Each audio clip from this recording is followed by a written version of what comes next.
Welcome to the SharkPreneur podcast with Kevin Harrington and Seth Green.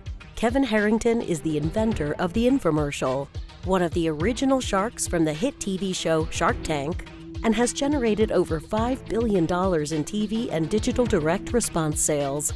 Seth Green is the world's first trusted authority on cutting-edge direct response marketing, a best-selling author, and the only 3-time Marketer of the Year nominee. On the podcast, Kevin and Seth interview sharkpreneurs who share straight talk on what it takes to explode your business.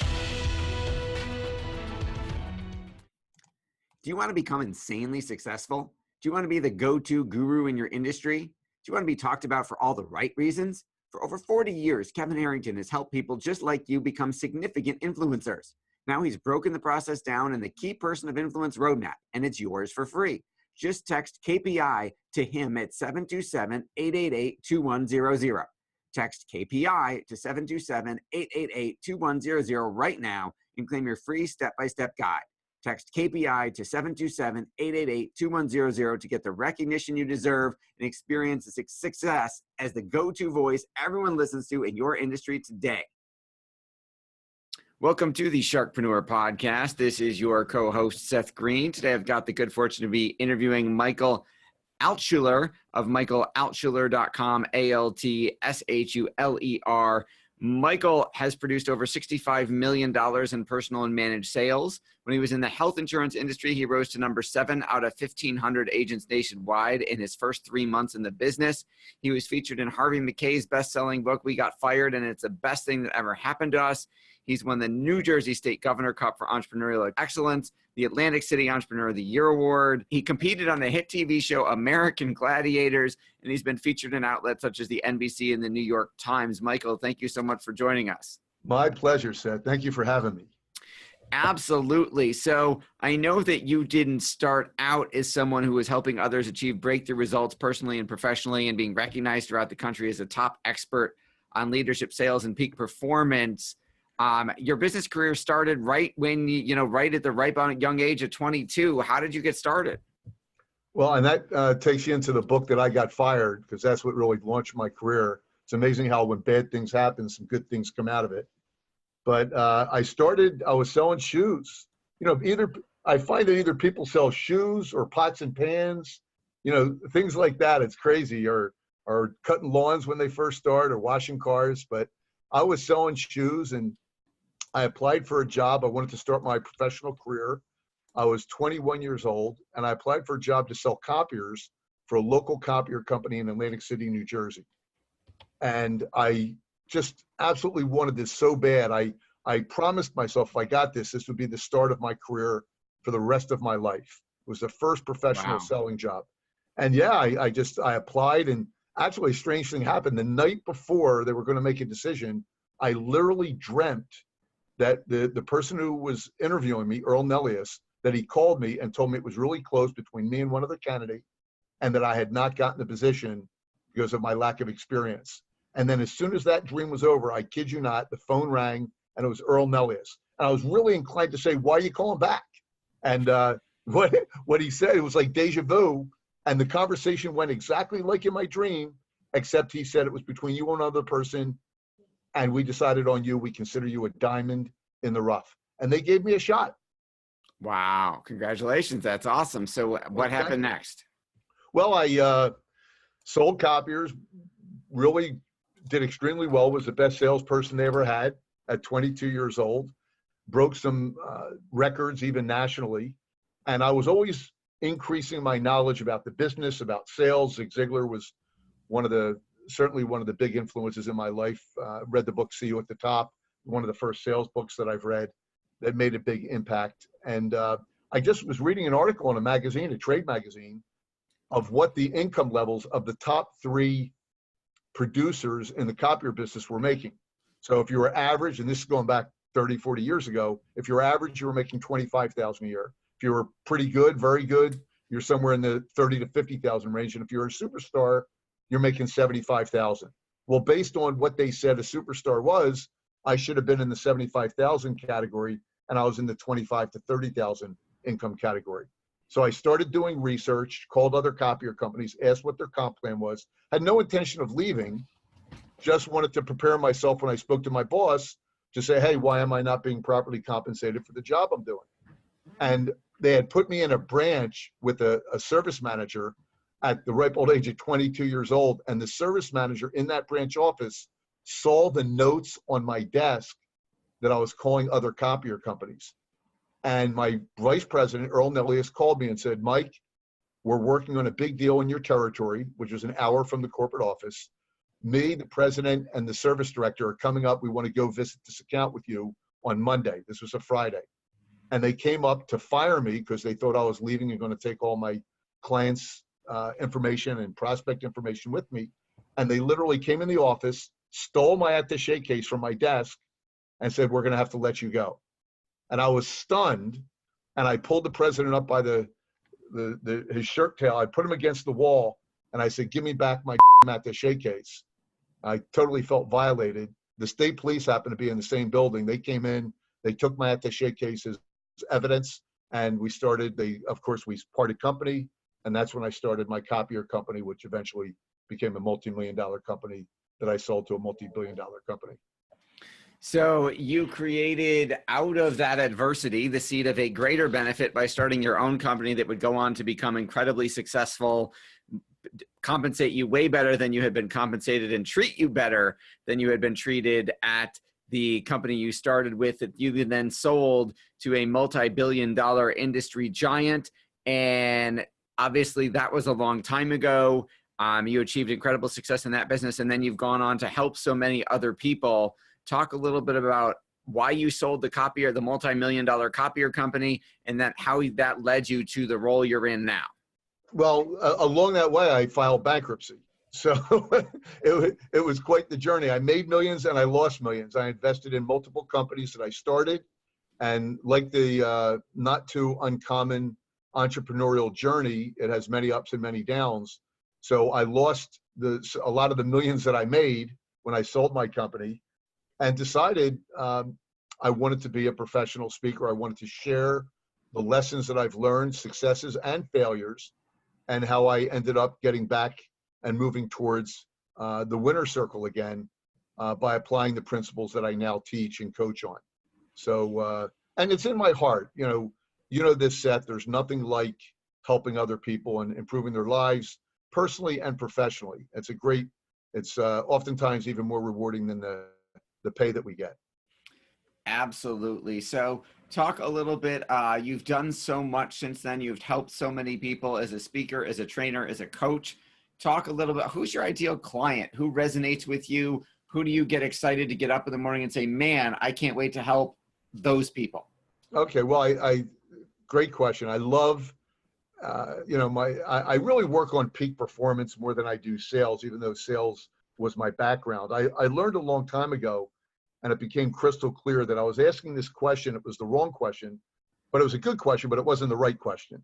I was saying, why do the most successful people in any industry, or sport for that matter, what do they do differently and better than everyone else? And I thought that was the best question, and it wasn't. The best question was, why do they do it?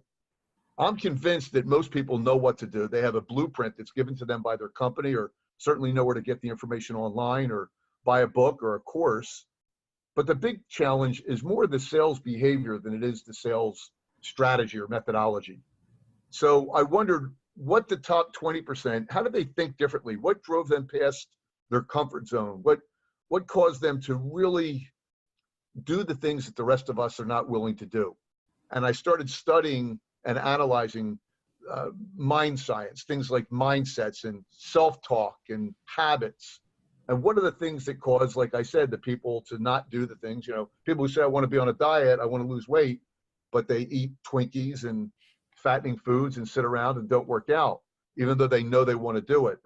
So I really wanted to study that part of the sales process, if you will, or success process. So really what I do, my ideal client is our companies, like I just hung up from someone who we're doing a sales training for, are companies that have a sales methodology in place, but still have that 80-20 rule where 80% of the folks aren't doing what they should be doing.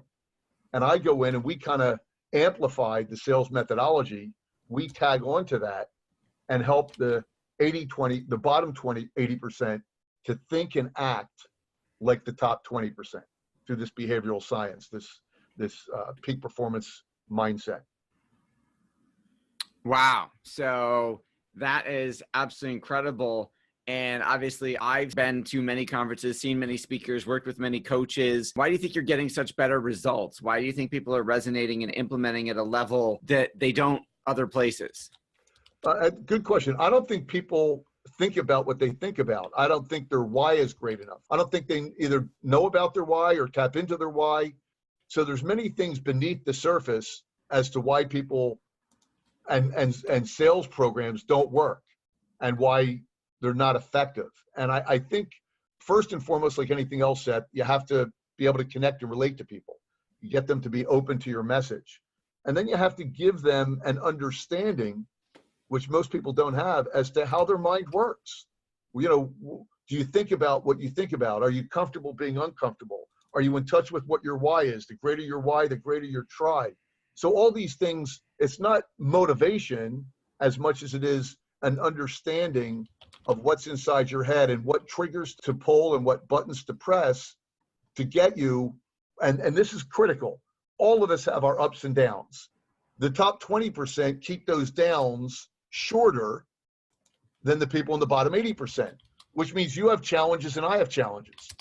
And the question is, when we have a pity party, when we're not feeling up to making that next call, when we're not feeling 100%, when we don't have that mojo going or the confidence where we need it, what we do is we recognize that and we're able to do certain things to get us back in the game and on top of it. We fight through it. We're comfortable being uncomfortable, and we have, whether it's an accountability partner or whether it's something that we do that we know triggers us to get back on top, but we're certainly thinking about what we're thinking about. We change our physiology, we exercise, we do something to get us back in the game, and we do it quickly.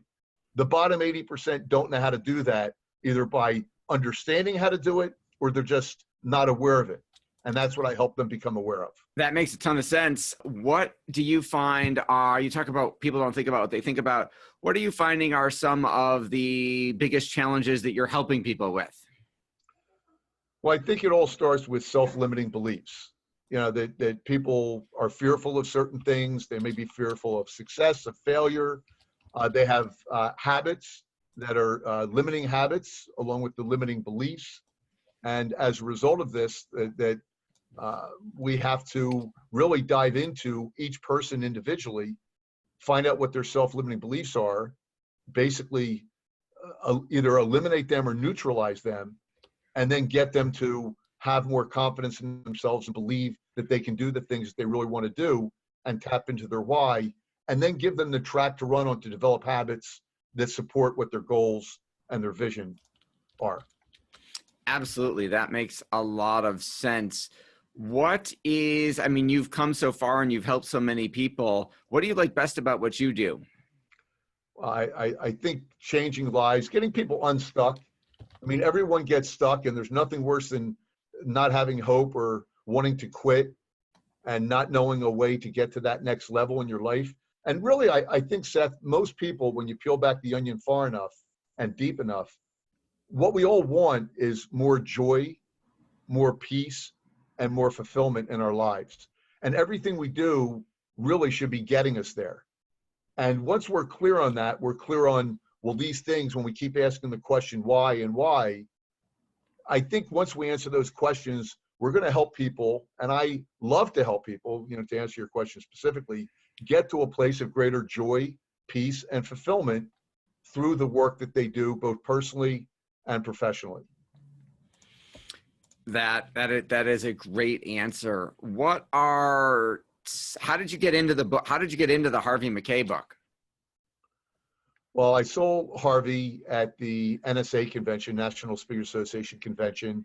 At the same time, I sold Zig Ziglar, and I had a product where I take books and I condense all the key ideas from the books and I put them on pocket-sized cards to extend the brand and the message and to be an ancillary product to the book. And really it became a teaching tool, a learning tool. So I was pitching Harvey this product that I call Mem Cards, as well as Zig on the product. They both ended up getting it. And the interesting thing, when I spoke to Harvey, we just really connected in the kind of in the hallway at an NSA convention. And he asked some questions. He started kind of like interviewing me. He asked, how did I get started in this? What was my first sales job? And I told him, well, I got fired and I was the top salesman they ever had. I was even written up in a national newsletter for Savin Corporation. And he said, that's interesting you said that. I'm writing a book right now called We Got Fired. And it's the best thing that ever happened to us. I want you to call my associate, Greg Bailey, and tell him your story. And I called Greg Bailey up, told him my story. And Harvey says, Michael, I want to make you famous. He said, I'm going to put you in this book with Larry King and Robert Redford and Donald Trump and Bloomberg. It had really, I was not famous. No one knew who I was, but everyone knew who the other people were that got fired and came through the ashes on top. And, you know, I was fortunate to be one of the ones that made it in the book that was a no name and had a cool story, I guess he thought. And that's how I ended up in the book.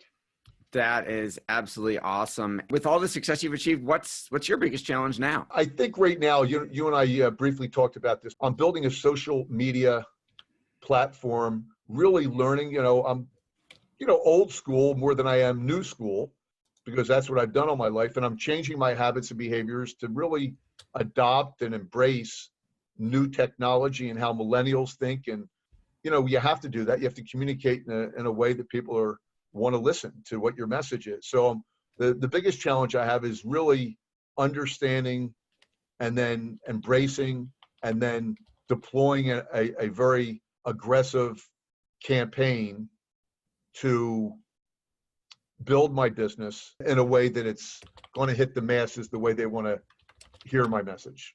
So it's building a platform that I have an ongoing training program where I don't have to travel quite as much, where people can pull my information off my programs online. Got it. That makes total sense. What are some of the biggest success stories of the folks that you've worked with that you love just talking about, like the magical transformation that you've helped them through?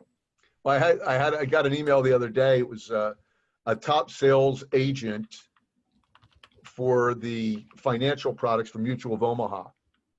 And right after one of the sessions, he said he went out to one of his clients, or prospects, I should say, and he applied the principles that I talk about, where you practice, drill, and rehearse before you go out to visit a client, exactly what you're going to say and do, and imagine every possible scenario and how you'd overcome that scenario and deal with it. Certainly, he went out to this customer, and he told me he had never done this before. He would spend 5 or 10 minutes going over all the information about the client before he went, and then he would not wing it, but trust his skills that he'd be able to close the deal. But this time, on the hour drive that he had to the client, the entire time he practiced, drilled, and rehearsed everything, every possible scenario that could possibly occur during this sales meeting. And he said, Mike, it went exactly as I imagined, as I envisioned. Every situation was covered perfectly. It was seamless. It was effortless. And there was nothing he brought up that didn't just seem like a conversation as to how I would handle it. And I walked out, and that night they gave me their entire financial portfolio. And it was probably one of the easiest sales I ever had because I prepared properly for it. Wow, that is absolutely incredible. And I know you have your own show, your own podcast.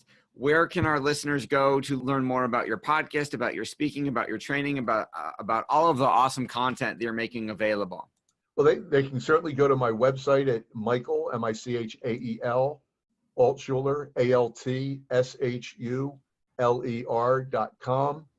And certainly on that, they can navigate through that and find the podcast. We're fortunate to have you as a guest, Seth, and you are just a wealth of information. And I loved your stories and the impact you have made and continue to make in the direct marketing business. My compliments to you and what you're doing over there, both with your business and also with your podcast. So really the website is the best place. My videos are on the website. My training programs are on the website, as well as the podcast. Okay. Awesome. We will send everybody to Michael Altshuler, ALTSHULER.com. We will put a link to that in the show notes as well. Everybody listening, thank you so much for listening. Michael, thanks so much for joining us. We really appreciate it. Seth, thank you so much. Have a terrific day. Thanks, everybody. Okay, bye-bye. Do you need money to fund your idea, product, or service? Are you ready to take your business to the next level but need capital to get it done? Kevin Harrington has heard more than 50,000 pitches and knows how to help you make the perfect pitch to get the funding for your entrepreneurial dream. He's distilled the process down in his perfect pitch cheat sheet, and it's yours for free. Just text PITCH to him right now at 727-888-2100. Text PITCH to 727-888-2100 right now and claim your free perfect pitch cheat sheet. Text PITCH to 727-888-2100 to start funding your dream today. This show has been produced by Market Domination, LLC. To discover how you can have your own show completely done for you and turn it into a real published book and become the authority in your marketplace, go to www.marketdominationllc.com/podcast offer.